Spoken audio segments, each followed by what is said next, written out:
Okay, looks like we're live. Huh. Okay, looks like we're live. Hello, everybody. Good morning, good afternoon, good evening. My apologies for yesterday. I had some sort of emergency. I needed to deal with a few things, and I ended up thinking maybe I would go live on at about 5 p.m., but that didn't work out. My day did not go as planned yesterday. But we're back today. Yay. Let me see. It looks like my hat is on my cap. Great. See who is choosing Christ this morning or this afternoon or this evening, depending on where you're joining in from. I hope everyone is doing great.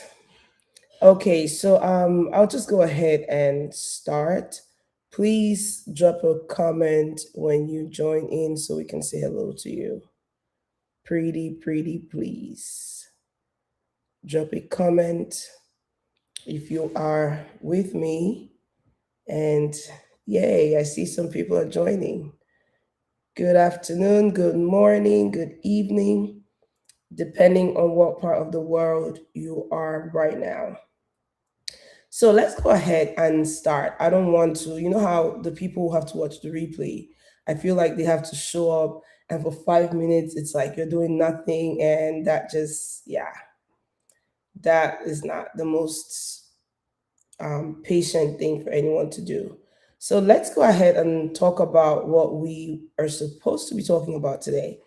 If you remember, on Monday, we talked about who you are. We went into details of how to identify who you are, how that is important for you when it comes to the different relationships of life, whether it's in your work relationships, your school relationships, business relationships, whatever relationship you're trying to build, you need to understand who you are.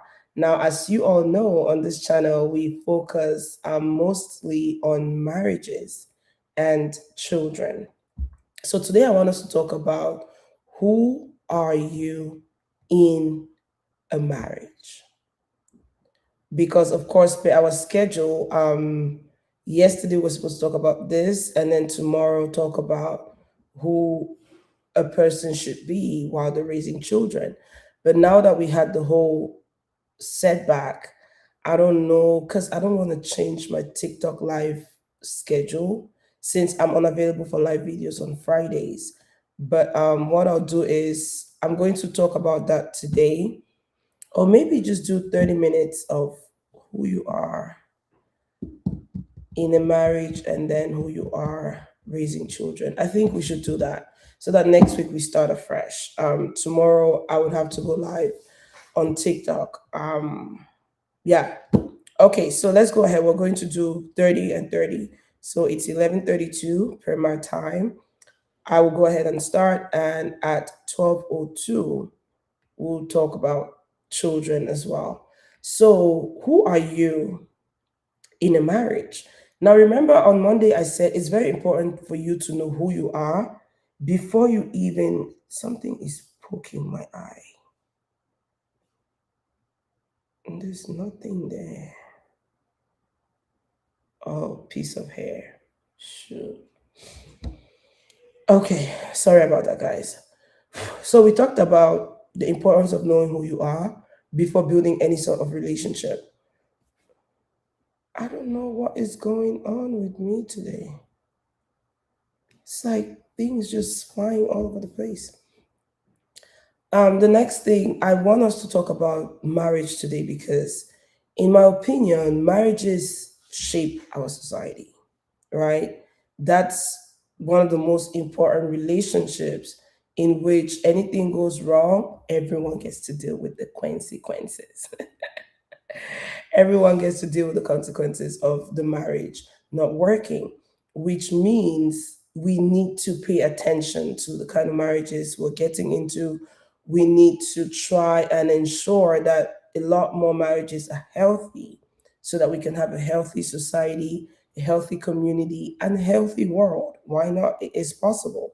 So when we understand who we are in general, we have to hello, sorry, I'm saying hi on to someone on Instagram.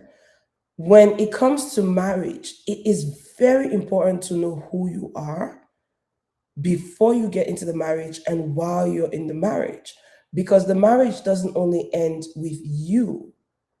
Most marriages result in children, which means now you have to be responsible for a whole different generation. If you do not know who you are, you have no business getting married, in my opinion, because there's so many problems that you're going to encounter. First of all, as a single person trying to get in a marriage, if you don't know who you are, the likelihood that you're going to pick the wrong partner is very high. It doesn't matter whether you're a guy or a lady. Marriage goes beyond the man is a provider, the woman carries the children. Because aside from that, there are dreams, there are things that are on the inside of you that you have thought about. You're like, this is who I want to become. And marriage should not stop you from doing all of that. Now, many people get married, and before you know it, their life becomes about their children. Children turn 18 and they leave. Guess what? Parents become miserable. They don't even know, they can't even remember why they got married in the first place, because they made the relationship about the children. And that is so wrong. We need to go back. We need to take steps at being intentional about the institution of marriage. I have said this before, I will say it many times again. Marriage is the primary institution for the operation of God's agenda on the earth. So we cannot take it for granted. God never had plans of children being born outside marriage.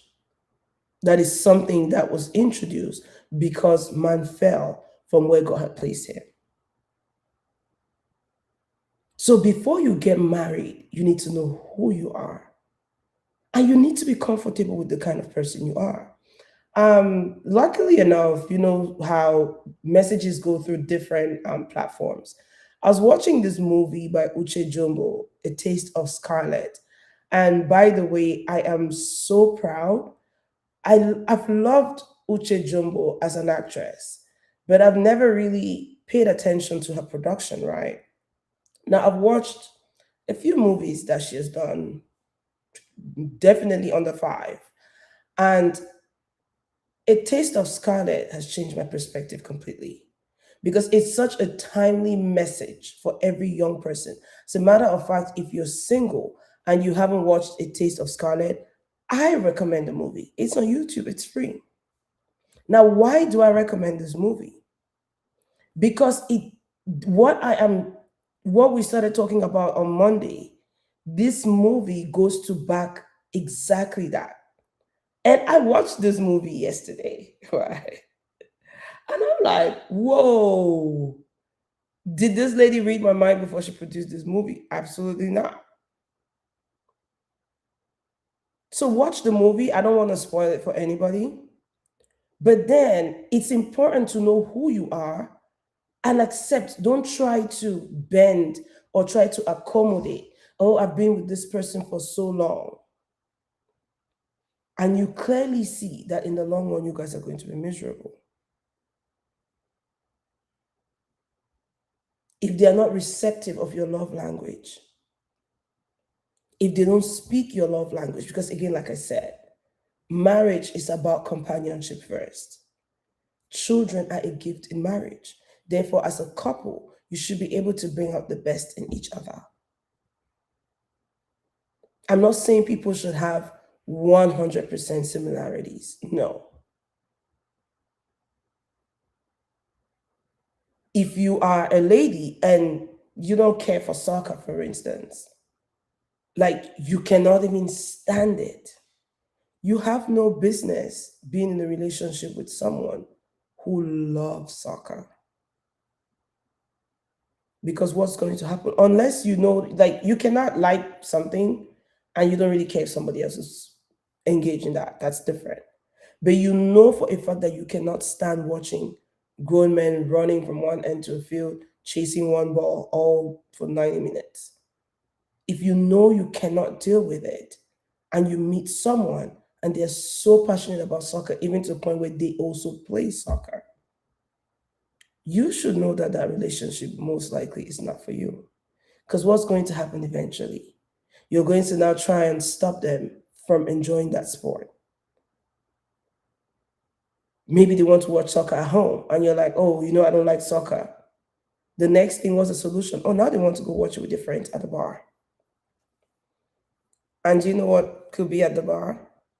Girls who like soccer.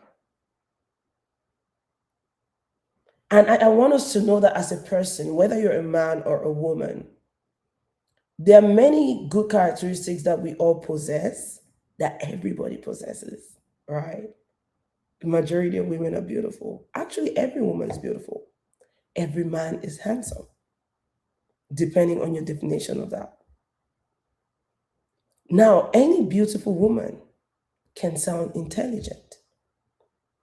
Any beautiful woman can know how to compose herself. As a guy, you'd want to go past the things that are general. If you come from the African culture, a lot of women can cook, right? So for an African man, a woman cooking is not, wow, she can cook. It's a, oh, wow, you cook really well. But even with that, they can find any other lady who can cook very well.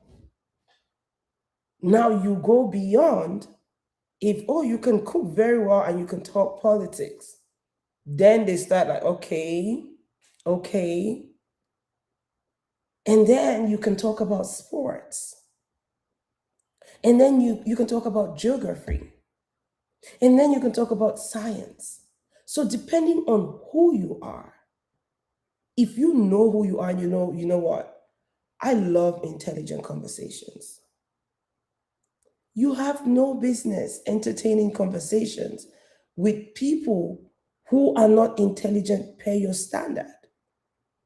Because I like to believe that everyone is intelligent, right? Look at the most underlooked group of people when it comes to a typical society: mechanics. At least in the African context, mechanics are people who did not go to school. In the Western world, you need to get a degree. Most people study for that. But I want us to look at an average mechanic from a country in Africa. Never went to school, has no degrees, nothing. Because he's not so smart with bookwork. Oh, go and learn how to fix cars. And they go there and they're excellent. And the world has the temerity to say they're not smart. They were not there when that car was put together, but they're able to figure out fixing the car when it breaks. That takes a different level of intelligence. And that's why I said we have reduced even school to, oh, I went, I got a degree. What did you actually get a degree in? When it comes to the things that we depend on for basic survival: carpentry, mechanics, um, farming. These are things that are not very popular in the educational sector, even in America. But guess what? These are services that we as people developing, we cannot do without. And there's something that I think about. I'm like, if school was the most important thing in life, teachers would be paid better. Correct me if you think I'm wrong. But I firmly believe That if having an education, going to school, getting a degree in um, whatever sciences, criminology, political sciences, history, psychology, business, if it was the most important thing, teachers will be paid very, very well. We have seen businessmen start businesses, never been to school a day in their lives. They have the most thriving of businesses. Because again, it does not take you getting an education to run a business. If you are disciplined, if you consistently show up, you find a problem, you start solving that problem, you provide a solution to people, and you're consistent and you're available, people are going to show up. That's why you go to a restaurant, nobody asks for the chef's degree. Nobody asks if they went to culinary school. All you care about is, does the salt taste right? Does the food taste good? You don't ask any questions. But when you go to the hospital, because you know, okay, this is life and death, but if someone, food poisoning can kill you. So I'm just saying, knowing who you are and embracing that and being confident is the first step towards attracting the right partner. If you want to downplay who you are, oh, society has said as a woman, if you're too ambitious, men will run away from you. So you want to hide the ambition until you get married and then bring it out during the marriage. Duh, marriage is going to crash. Everybody has somebody for them. You are a guy or you are a lady, you know you love your cuddles, you know you like to be pampered, you like to be kissed, all of the beautiful things that happen in marriage. And you meet a guy and he can clearly show you that, look, I am all business. I want to work. I don't have time for this softness. I don't have time to pamper you. I don't have time to cuddle with you. I feel like for every breathing moment that I have, I need to be making money or I need to be doing something. And you're like, oh, because he gives you money, he'll be able to provide for the family. You go and you say, I do. You're going to be miserable very quickly. That's a fact. So, in order for us to build happy marriages, marriages that we're going to eventually enjoy, we need to know who we are. Give me a second.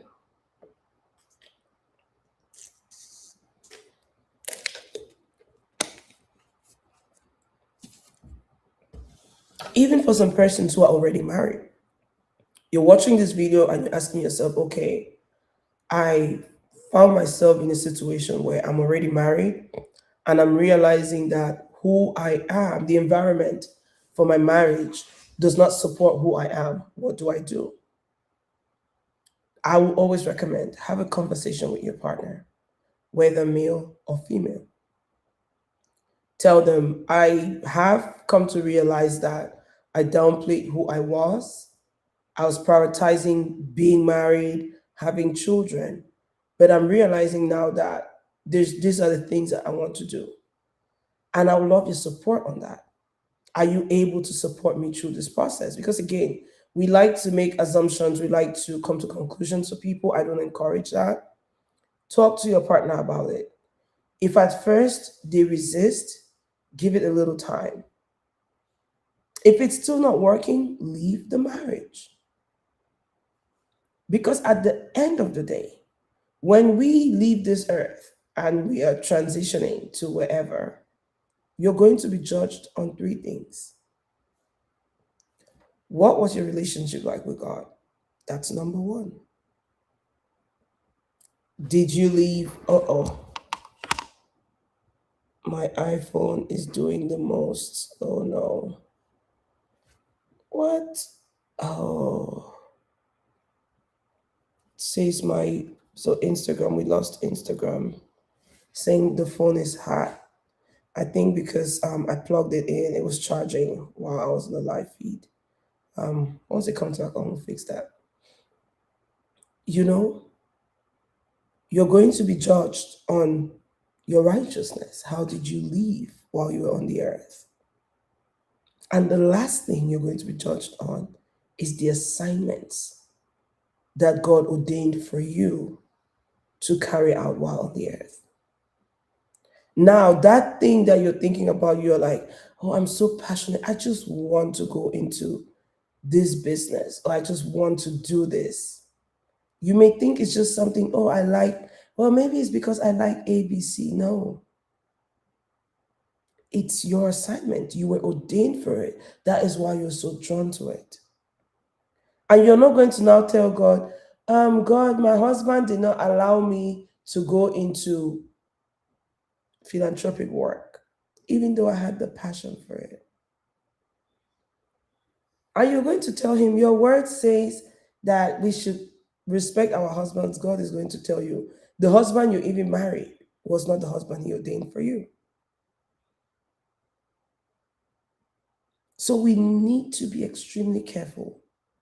And again, I look at it, I'm like, Lucy, when I am 100 years old and I look back to today and even further down the road, how do I want to feel about myself?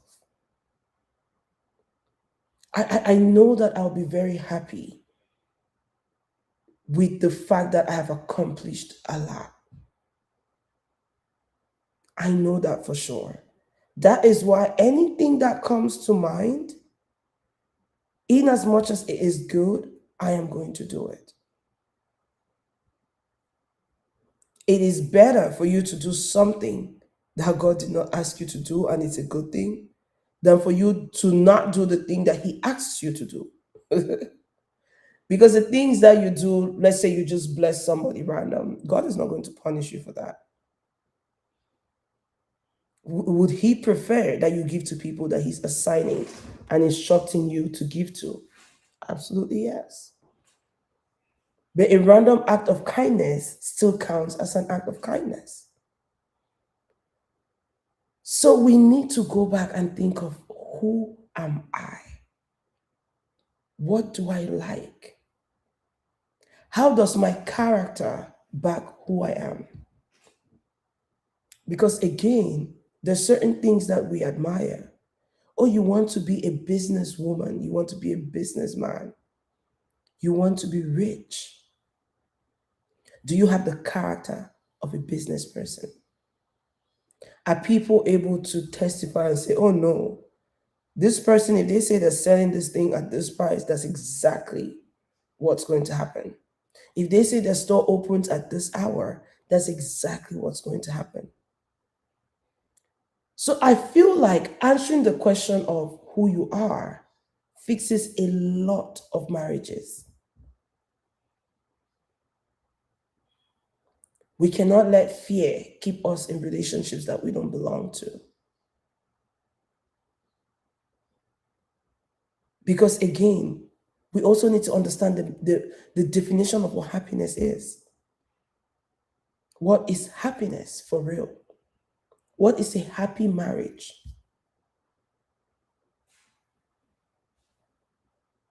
You know, when I know I was listening to someone, I cannot remember who, and they said, this was on YouTube, and they said, you want to know that you're ready for marriage until you're content being single. And I'm like, how do I enjoy being single? You can function, you can do anything. You're not getting married because, but guess what? For me, every time before I would go for grocery shopping and I need to leave those heavy cases of water, I'm like, Lord, I really need a husband because the husband would have been lifting this. So what happens when he travels? You know, you need to be confident in yourself. As a guy, why are you starving? Looking for a woman to marry because, okay, she's now going to cook. That's a foundation for a divorce already. Because, yes, the woman, I love cooking, but I don't think I want to cook every day for my family until I transition from the earth. I like to believe that guys, give me a second. My phone came back on. I need to get back on Instagram.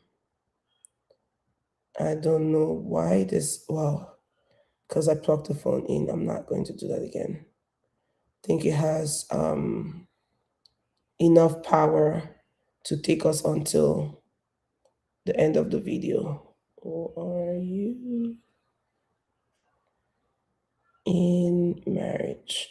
Please give me a second. I'm so sorry. The things we have to deal with when it comes to technology. Okay, and just like that, we're back on Instagram. Thank you guys so much for your patience. I really appreciate. So, like I was saying, if you do not understand who you are, you're a guy planning, oh, I need to get married quickly because I don't want to deal with cooking. I like to look at myself and think, I am going to live to the fullness of the number of days that the Lord ordained for me on the earth. Right now, only reference I have to that is 135 years, right? I just turned 36, which means 9 years. I need to be cooking? No, I don't. I know I want to be eating, but I don't want to be cooking. And we like to know my parents didn't teach me how to cook. It's not late to learn the skill. How are people finding themselves in marriages? And you automatically think because you're married, you don't have to do laundry anymore. Or is this person's job to do laundry? Now, a functional marriage, in my opinion, is one where you have two people who understand flexibility and role adjustment, right? Now, there's certain things that no matter what you do, you can never, like, you cannot put those shoes on. A man can never get pregnant. That's a fact. So only the woman gets pregnant. Now, as a man, you can make that pregnancy the easiest journey for the woman. How do you do that? You now substitute the things that she used to be able to do easily, always cleaning, cooking, running around the house. You get to step in and do some of those things so that the pregnancy does not become a burden to her, but it becomes a joyful process for her. Which means we have to remove all of these ideas of, oh, as a man, I cannot cook. As a man, I'm not supposed to be cleaning. As a man, if your wife is sick, you can pick her up, give her a good shower, and treat her like a baby, and vice versa. But when we have people who don't even know who they are, they don't understand what the definition of a man is. They want to go with the egoistic definition that society has given to everybody, and they're like, yeah, this is what we'll have to do. Men don't cry. Men don't. All of those, I call it nonsense.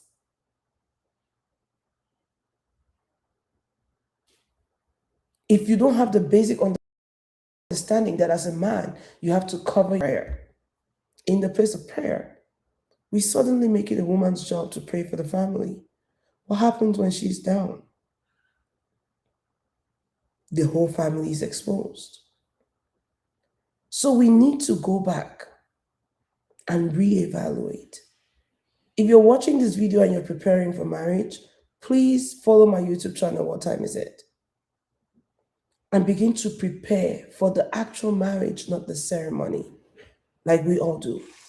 Because a lot of times we want to focus on, oh, my outfit's on point, the party. After the party, real life starts. The reality of marriage kicks in after the celebrations. You know that you're an individual. You come from a huge family. You love family. You love having people around. and you meet somebody, they are from a small family, they could be from a huge family too, but they don't like people in their space.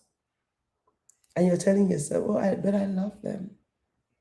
What's going to happen is, are you, like the question you should ask yourself, are you able to live for the rest of your life and your family members are not able to come to your home? You're not able to entertain people like you would love to. Because why? It's okay when I have my kids. No, it doesn't make up for it. You're going to get miserable at some point, and then you're going to realize, wait, and now you're introducing something that your children didn't have to deal with. Because adults live irresponsibly because they think their actions are themselves. But I have news for everyone today. For every decision you make,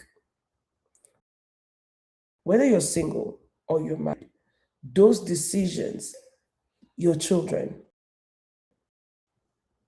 even if you've not yet had them, if you're paying kindness forward, you're being good to people, your children will experience goodness. You may think, oh, I'm a young man. The society has told me I'm a man, I can sleep with who I want to, when I want to, how I want to. And now you have this goal, I need to sleep with 500 women before I get married. And you're on point. You're doing it. Have you thought of the fact that one of those women that you are sleeping with could end up being the mother of the child that your own child wants to marry someday? What does the scenario now look like?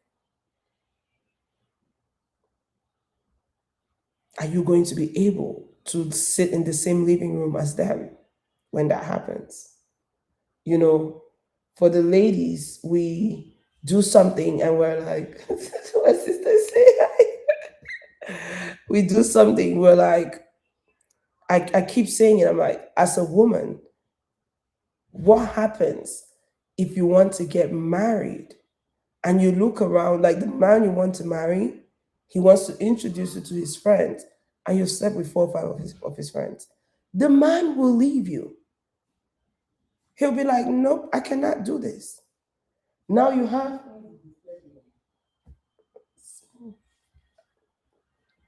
you know, now you want to know the problem why men are not accountable for their actions? Because as a woman, this guy comes to marry you and you realize that he has slept with 3, 4 of your friends. The woman will be like, no, I'll make the decision and cut my friends off. Really? You should be able to say, bro, I cannot move forward with this. That is how we're going to fix society. That's how we're going to raise the moral standards once again.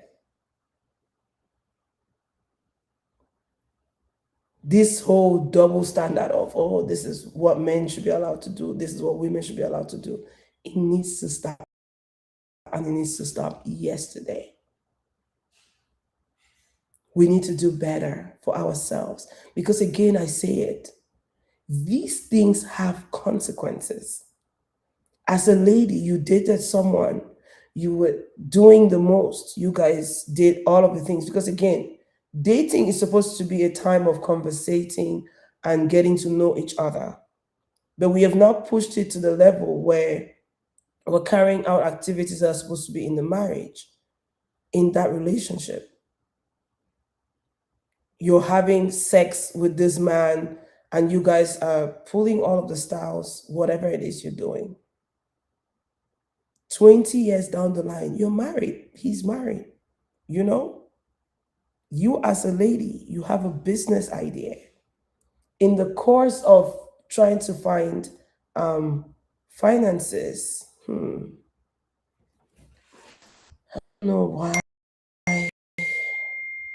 my connection, what it's doing. Okay, it's back. Facebook in this house is messing with me. Guys, I remember I said I was not at my home. I'm at my older sister's place. I needed a change of environment. So, yeah. But like I was saying, while Facebook is figuring out what it's doing, you have this wonderful business idea. Your husband backs you like this is beautiful. You need a partner or you need funding. And guess what? The person willing to do that is an ex.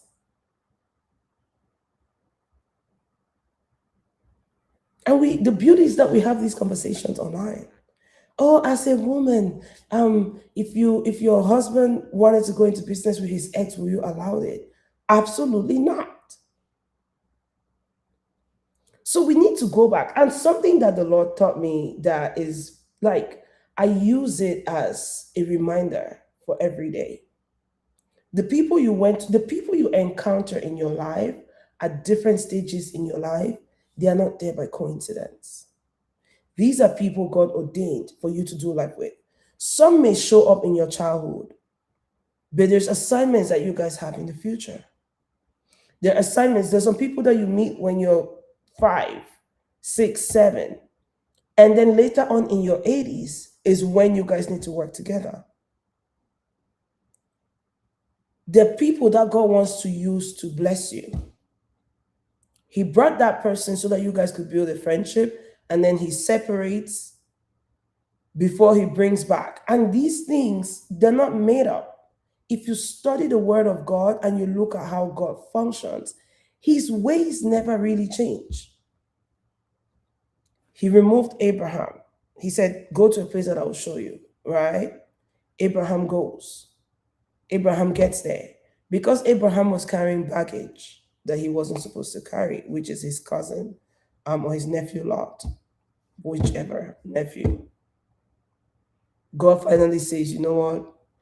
Ask your when Abraham realizes they cannot live together anymore, they're growing. He's like, okay, pick a portion. When Lot moves away, then God says, now I can show you where I called you from, right? And if you read the Bible, you see consistently, there's no person, none whatsoever, that God said, go to this place. It's always go to a place that I'll show you. They always start out on a journey and they don't know what this journey is going to entail. Not the prophets, not the kings, the judges. No one started out having the full information. So yours is going to be different.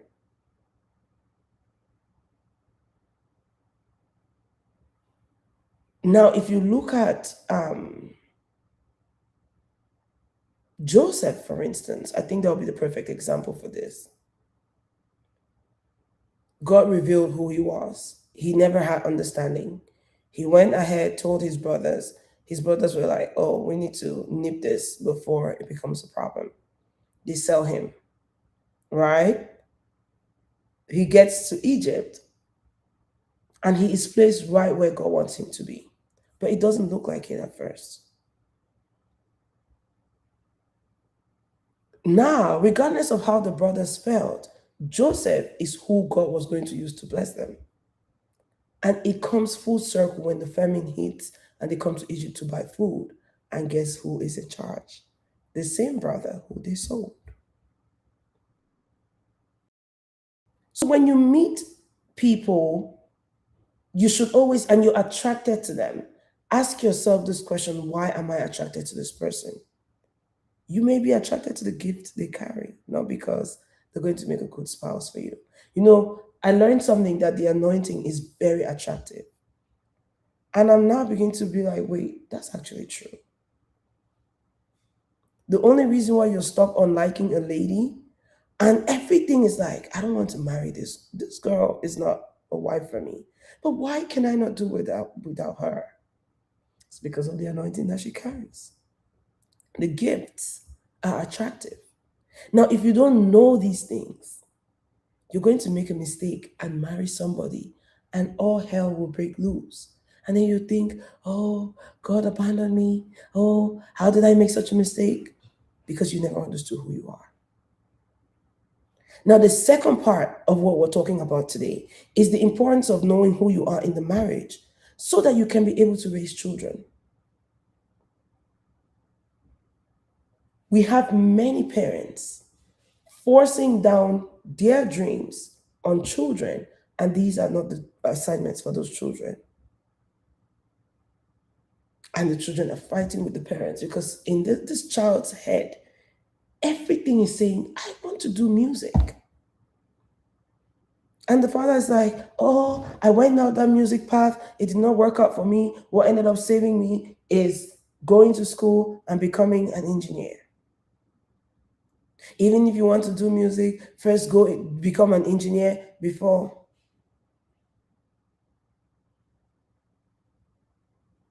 Because your ability to not know who you are stops you from identifying the people who are supposed to help you become who you are. Now you're going to think, oh, I was passionate about this thing, but I didn't go far because you were doing it on your own strength. You never involved God. And that's why I said everything that we talk about, I link it back to God because He's the author and the finisher of our everything. He created you and I. So, in order for us to thrive and succeed in the things that we want to do, we need to involve the person who created us to begin with. You cannot do it by yourself and expect results. You know, you're going to struggle when you do things without the will of God. I have experienced situations where I'm like, okay, God, which job do you want me to apply for? Somehow I look up, I'm looking up jobs, and one is just like, I think this is the one. I apply for it, they reach out, and I get the job. I'm like, whoa. And I've also been in a season where God is like, I don't want you to work.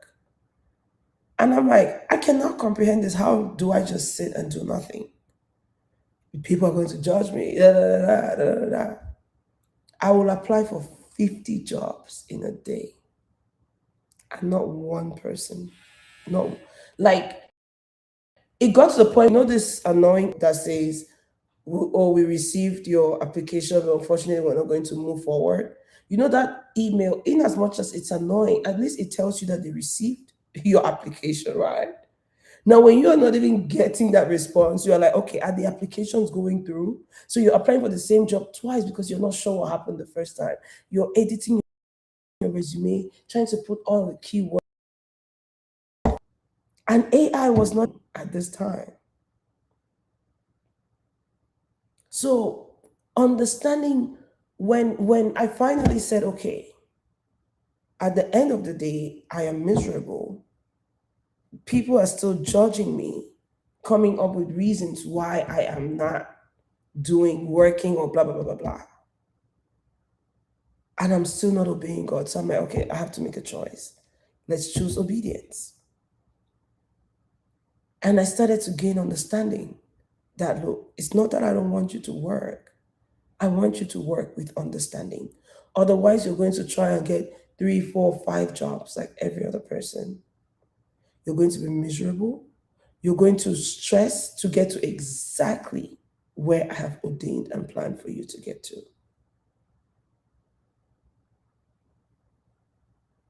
Interesting. So knowing who you are helps you make the right decision for your children. Helps you even know the kind of environment that your children should be in, right? Because another beautiful thing with God is usually things run in the family. The likelihood that parents love sports, children love sports is very high. The likelihood that parents love music, children love music is very high. It doesn't for everybody, but at least a lot of. Now, when you as a parent have understood who you are, you know that, okay, for one or two reasons, because your parents did not have the revelation of some things, your goal is to now make sure that your children go through the same path. If your child is pursuing in music, shown early signs as a baby that look, singing is what I do. You build a community for your child around that. You cannot be a father. You don't smoke. You don't like smoking. And you don't want that to be the reference point for your children. Yet, six of your friends smoke. And the reason why you're not putting an end to those friendships is because, oh, we've been friends since we were kids. No, that friendship belonged to when you were kids. You don't have to be friends when you're adults. And what is friendship to begin with? Because you can be acquainted to somebody. You can move from being best friends with someone to just being acquaintances. You guys meet at parties. Hey, how are you doing? You meet at places, events, conferences. You can be cordial with each other. But you cannot have this person come and spend a week with your kids and they're smoking, and your kids are looking at it like, okay, daddy doesn't smoke. Why is uncle smoking? You may tell your children, look, smoking is not good. They hear you. But do you know what their brain registers? If smoking was not good, why is daddy? If daddy's friend can like become a grown up, I could too. Because if you can tolerate it, then you're actually okay with it.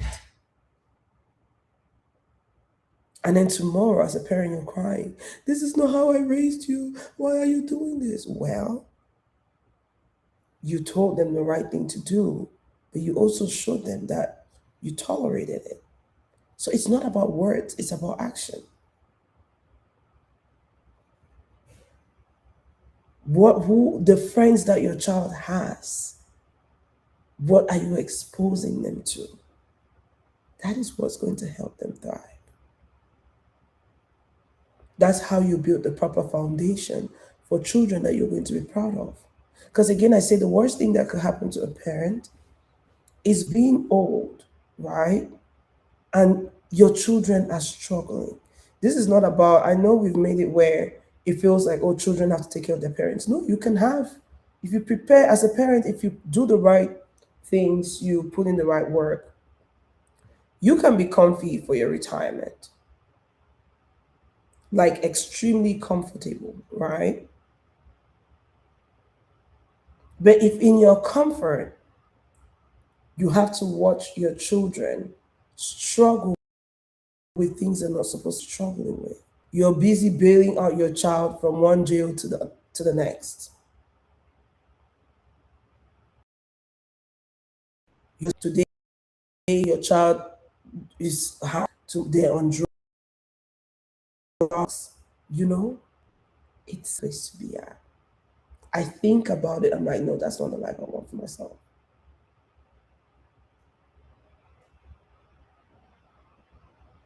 So if I know that I want my children to be disciplined, I'm going to surround them with discipline.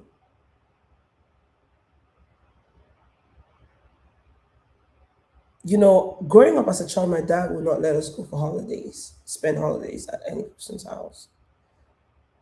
The first time I went for holidays, it did not end well, and he was like, "That's it." Now the next time I had to go down, this is my older sister's house, and my dad knew I'll be comfy. He was like, "You're not going alone." So it was my dad and my mom plus me who went on the vacation. You know, and as a younger person, I used to think my dad is doing too much. But now that I'm grown, I'm like, thank you, Lord, for giving me a father who protected me from trauma, from because you think, oh, you're sending your child to your sister's house, to your brother's house. Statistics shows 95% of people who have been abused were abused by family, close family and friends. It's never really a stranger, somebody who knows you. The 5% is for the random scenarios where, okay, it's a spur of the moment thing. Majority of women who have been abused, they'll tell you it's their uncles, their parents' cousin who lived at their house, or that parent best friend, the teacher your parents entrusted you to their care, like, take care of my child. is who ends up molesting your child. It's never really a stranger. Now, if you're not thinking as a parent, who am I? Who do I want my children to be? Guess what? You're going to expose them to the dangers of the world. You're going to try and force them to go down the paths that were not meant for them. You know, if Shem didn't have a relationship, some sort of a relationship with God, he would have resisted his son Abraham going in obedience to where God has said he should go. So, as a parent, is to know who you are, because knowing who you are will help you identify who your children are. And that's why I think on the video that's posted on my YouTube channels, I don't know which one, maybe Raising Tomorrow, maybe what time is it? I said, yes, Raising Tomorrow. When you are praying to God, you need to ask God who your child is. What are the gifts that you're giving this child? What are the assignments on life? Because your goal will be now to raise that child in a way that they will start doing what they're supposed to be doing early. God cannot show you that this child is going to be a doctor and you go and buy a cooking set for them. They can also have a cooking set, but you want to buy them tools, medical tools, right? So that they can start familiarizing themselves with at least the names.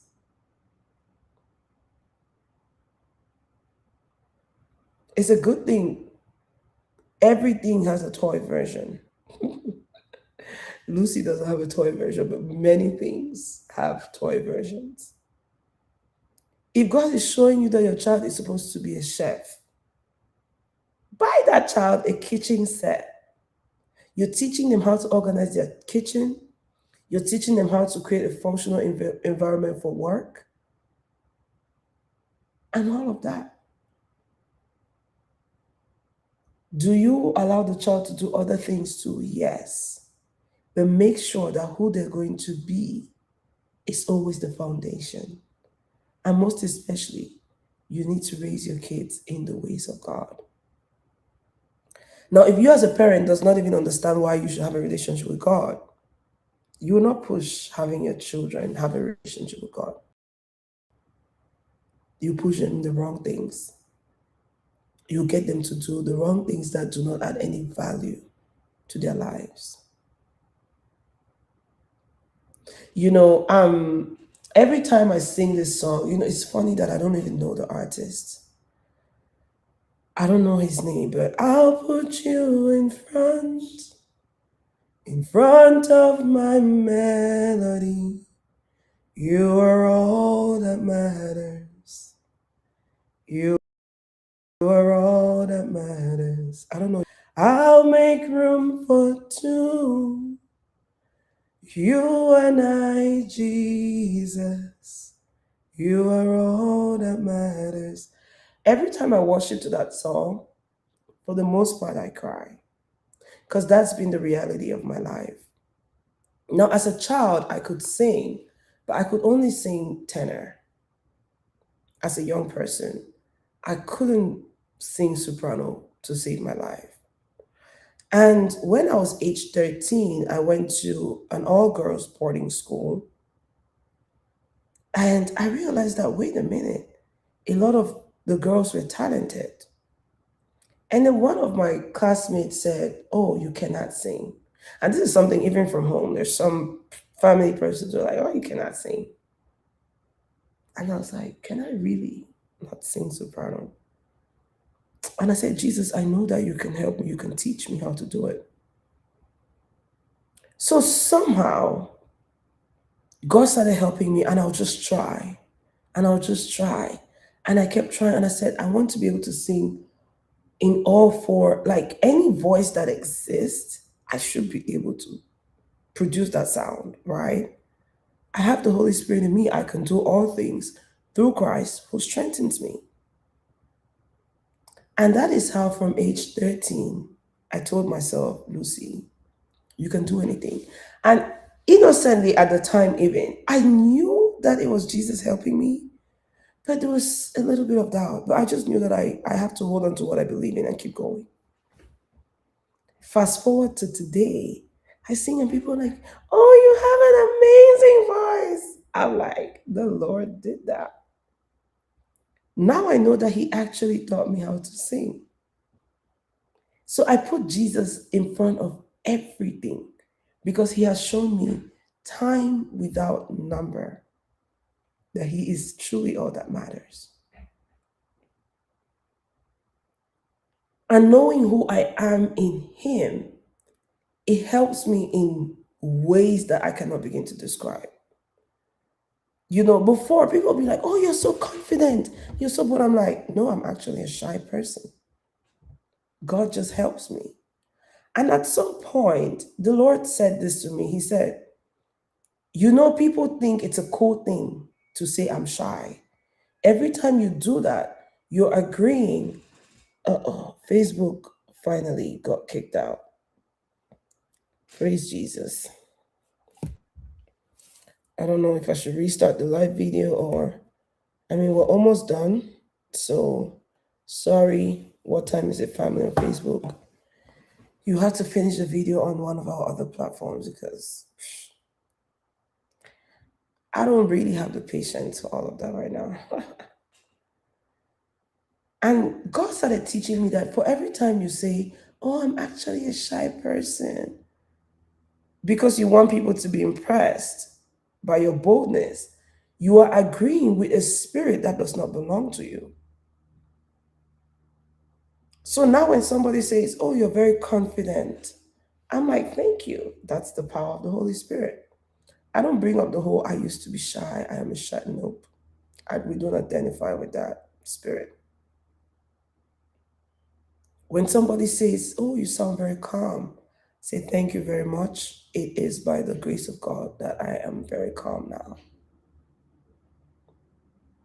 Does it change the fact that I never used to be that way before?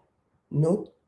But I don't need to bring it up every time in the conversation, making you to think I can share the story because I want to encourage somebody else to believe that God can actually help you move from point A to point B. But not because I'm happy with the fact that I used to be something that God is not proud of. Which means tomorrow when I start raising my biological children, because I've been raising children, plenty of them. I have many kids.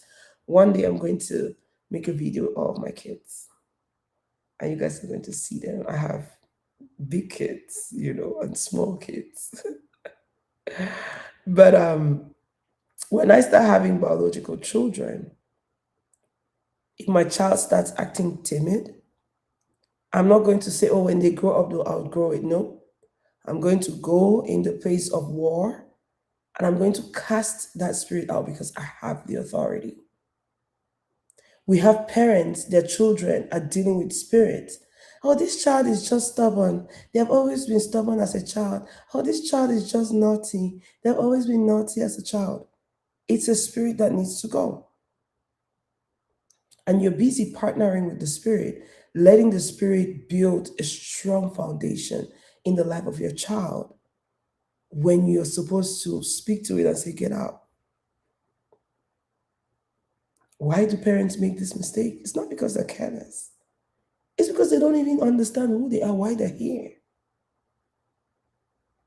They don't know how it was important for them to not deal with those things.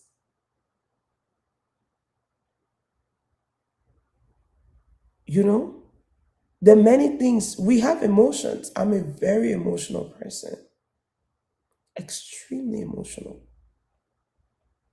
God created me that way because He wants to use that for the glory of His kingdom. But He needs me to partner with Him to get control of the emotions. Because there are good emotions and there are bad emotions.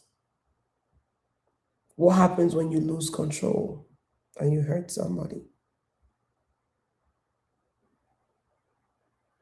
Now, my parents will always say, You cannot do that. You're a woman. You cannot want to fight everybody. And that helped for me to just be like, okay, I may have emotions, but I don't need to react to them.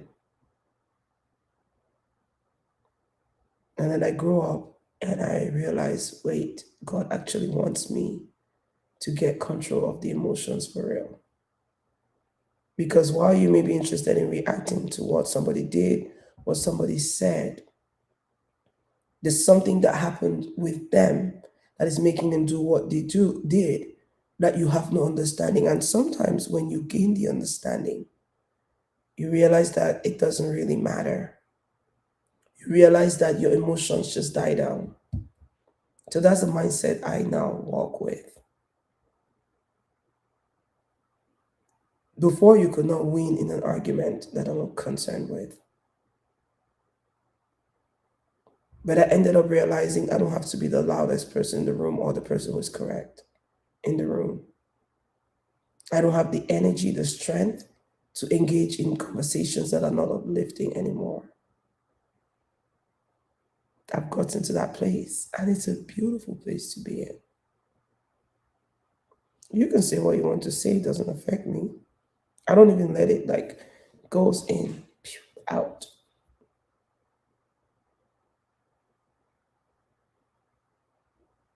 So I hope that I was able to cover everything. And some of these things, I mean, I know I touched here and there. We're going to have detailed videos coming up. That's why I came to my sister's place. Because, like I said, I needed a new environment, and she has plenty of beautiful backgrounds to record videos. Let me know if you want me to record a video here, right here. But yes, I'm going to start recording. Either wait, today's Wednesday. No, my evenings on Wednesdays are busy. I'm going to start recording tomorrow. So maybe by depending on how editing goes, by Sunday latest, sometime next week, we'll start having our pre-recorded videos drop. But I believe that for everything that I had received in my heart to share for this week, I have shared it to the best of my ability. I hope this information was able to help you to make different choices for your life. If you're a parent already raising children, it's not a time to give up. It's a time to go back, reevaluate, and begin doing the right things. You don't try to make too many changes at once when it comes to your children. You want to take it slow, right? You want to be intentional because, again, their brain has been used to a particular way of doing things, and all of that. Introducing change so quick could produce a reaction. So you want to slowly start implementing. And this is not about one mistake I've noticed that some parents make, especially African parents, is we like to tell people what to do. But children learn better when you show them, right? If you are watching this video and you think, oh my goodness, I need to take steps back, I need to introduce Christ to my children, we need to start talking about the Word of God, having these conversations as a family. It's not for you to now tell your kids, oh, go grab your Bibles and read. You're 10, you can read. No. You do it together. Introduce it as an activity that all of you do. You realize that way your children are still depending on you for the laundry. You haven't taught them how to cook, especially for people in the Western world. It's not a time for you to say, okay, where do we start from? You start small. Every weekend, come up with an activity. Today we're learning how to cook fried rice. I want us to cook fried rice together because majority of the cooking that I learned how to do was from observing my mom do the steps. My mom whooped me a lot as a child. Girls are in the kitchen. Well, that's not my mom's voice. Girls are in the kitchen. This is still not her voice, but I think this is better. The other one sounded like a bird. Women are in the kitchen, and you're busy playing. I loved soccer, right? And I'll be playing with the boys. Are you a man? Huh? Pa, pa, pa. And she would just make you sit there while she was cooking, like you almost useless. Or sometimes go and grind pepper, go and bring salt, go and bring. I'm like, can you just put all of your stuff together so I don't have to be walking back and forth? But I had to learn how to grind pepper on the stone. And I always thought, why would my mom not want to use? We have a blender for a reason. Why is she making you use a stone, making you use the mortar? If you're from Cameroon, Bakosi people will use it's called a mortar to pound stuff, right? And I'm like, this is a lot. This is a lot. I would complain in my heart. I would not say the words. We don't do that in Cameroon. You don't, because you may not know what will happen after. But when I went to uni, I remember there was this day that I wanted to make stew, peanut butter stew, like Americans will call it. If you're from Africa, you know what granola soup tastes like, right?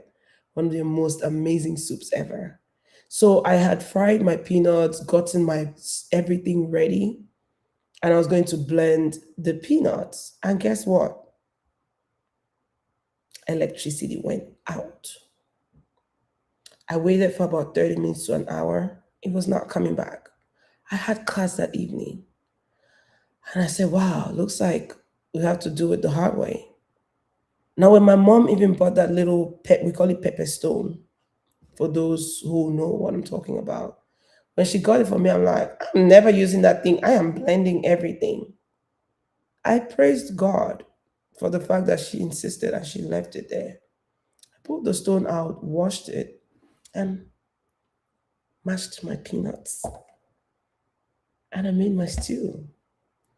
And I have a beautiful relationship with my mom, both my parents. I called my mom. I said, you remember when I used to grumble about grinding things on the stone? Well, we don't have electricity and I needed to cook. And I just prepared my peanuts. Used the stone to make it smooth. And now I'm like, I now appreciate the fact that you made us do that, even though it was not cute at the time. I'm asking myself, so if I did not know how to do this on the stone, I could have waited until electricity was available for me to cook.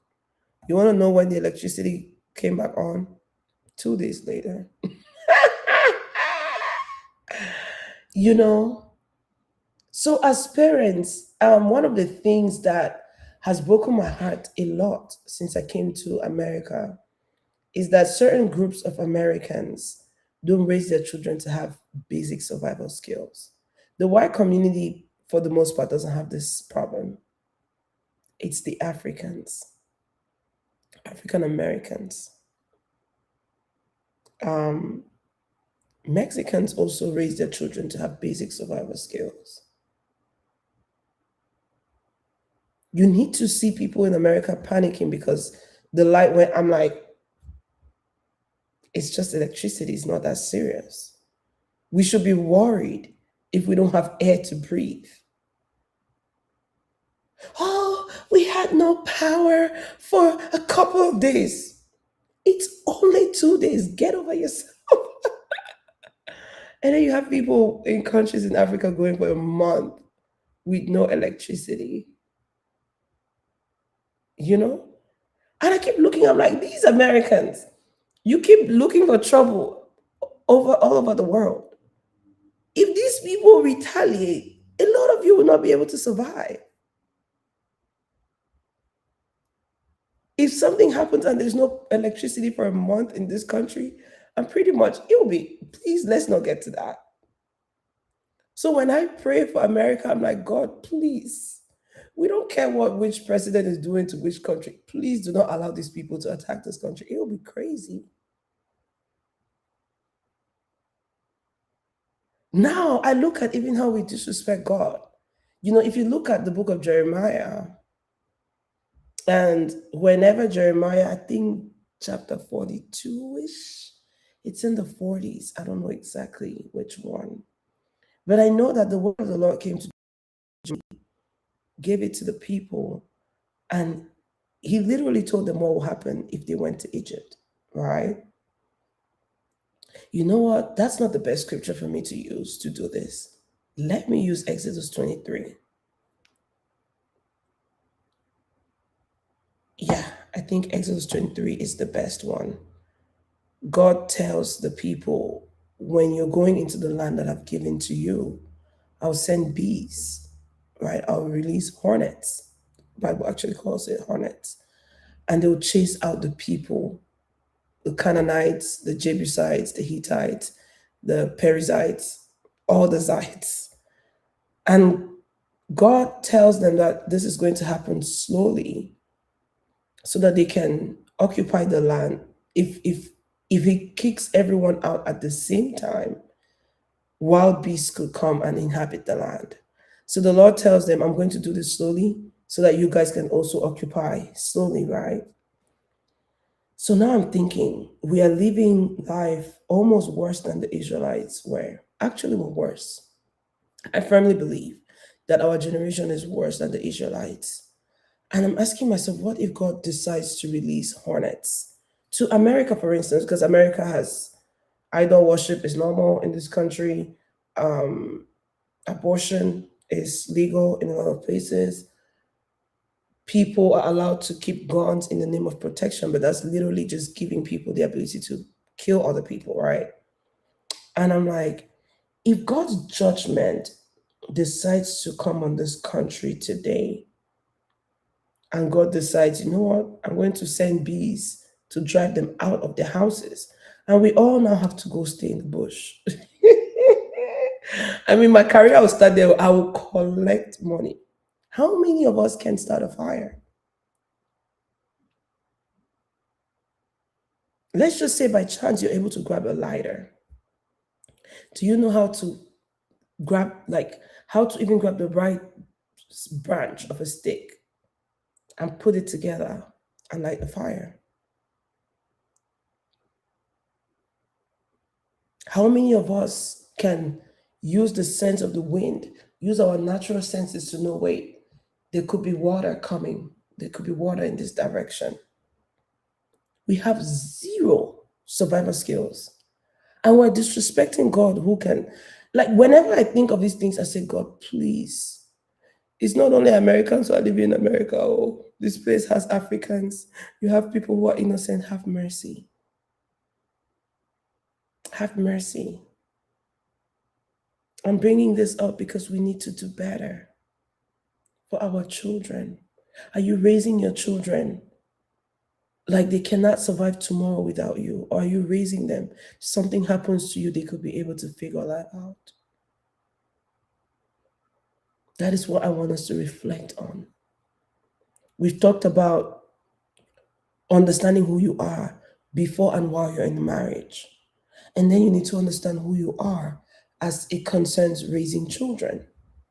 We did not just spend an hour throwing out words. If you've watched this video all the way to this point, I have a call for action for you.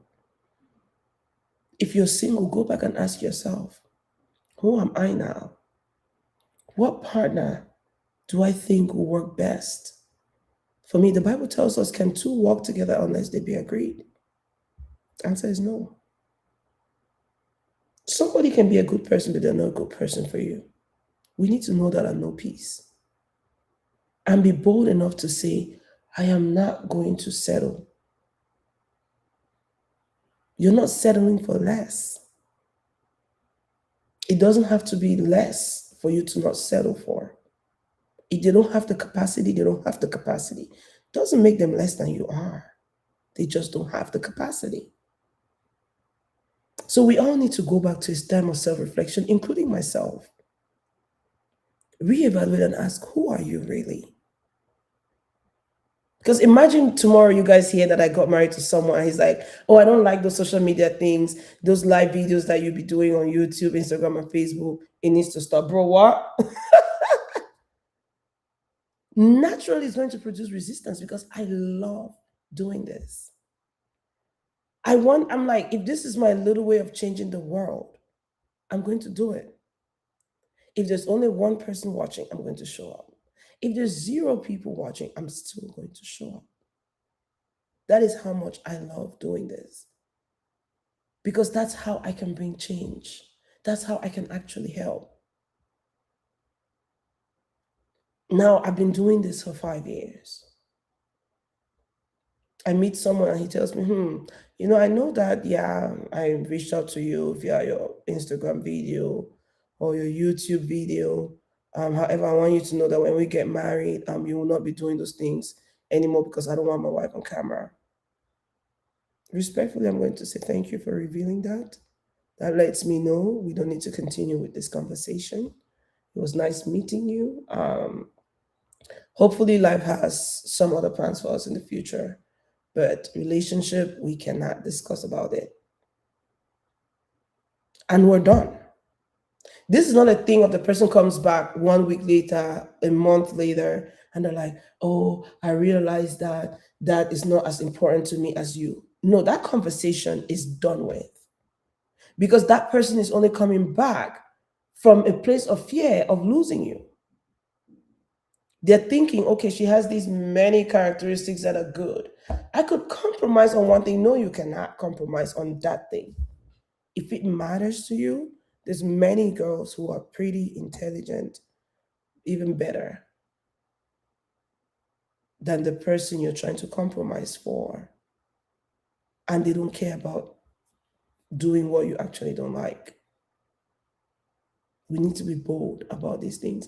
And that's why when I listen to people who teach single ladies, single men, how to prepare for marriage, I always look for, are they telling them that knowing your husband should find you doing what you are doing?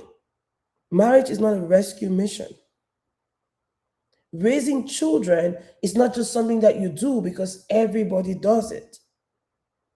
If you do not have the understanding, many parents are the reason why people are ruined today. You have adults trying to heal because their parents went in, had them, raised them, and broke them because of their lack of understanding. Do we want to talk about the children who were actually molested by their own parents? How can a girl's story be that her father raped her? Now we will focus on saying, this man is a monster. Da, da, da, da, da. Is he really a monster? Or did society push him into a marriage that he was not ready for because, oh, you're a man. If you're not married at 38, something is wrong with you. By age 40, if you're not married, you're late. We need to stop that nonsense.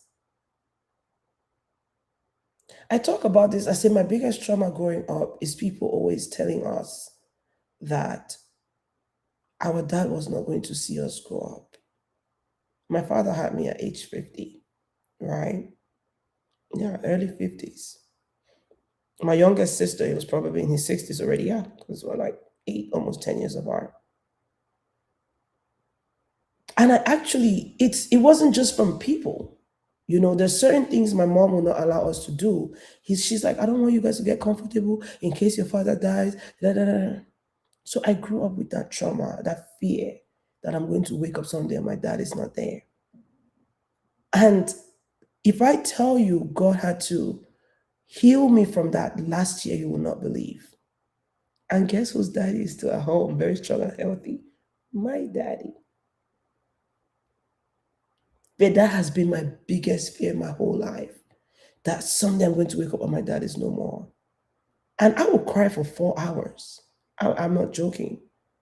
And then I'm like, but this is not normal. My dad is okay. He's fine.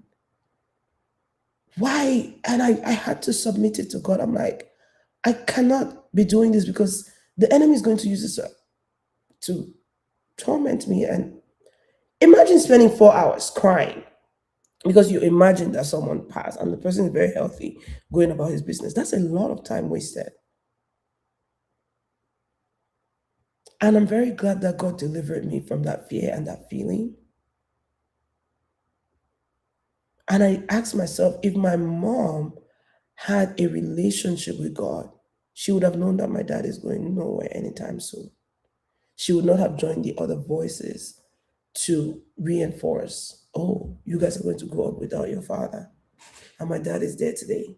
My younger younger sisters married, children, and he's still here and he sees me doing things.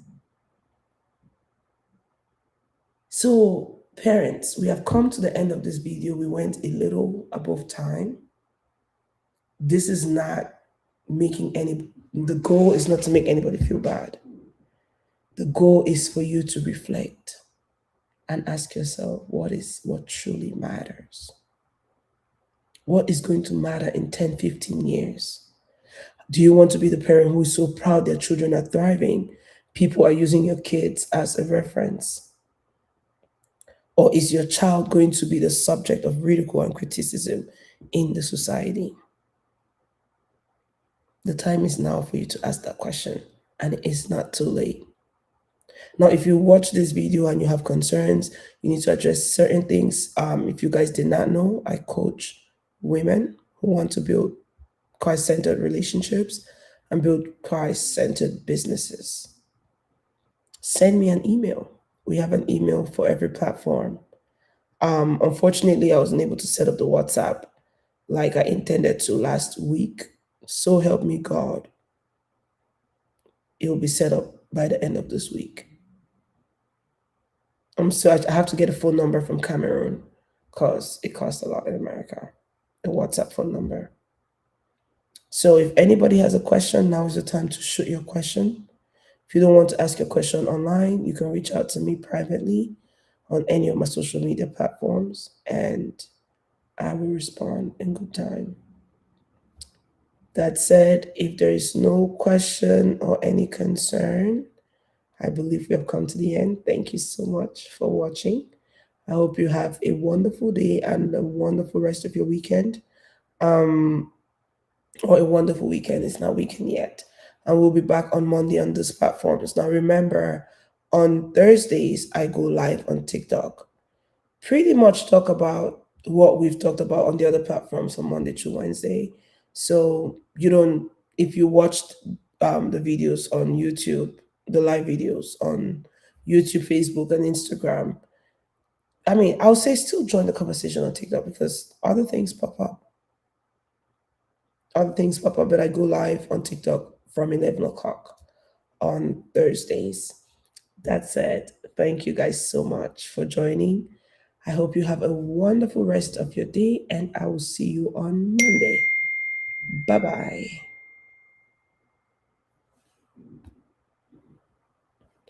You are the mothers. You are the mothers. Ugh.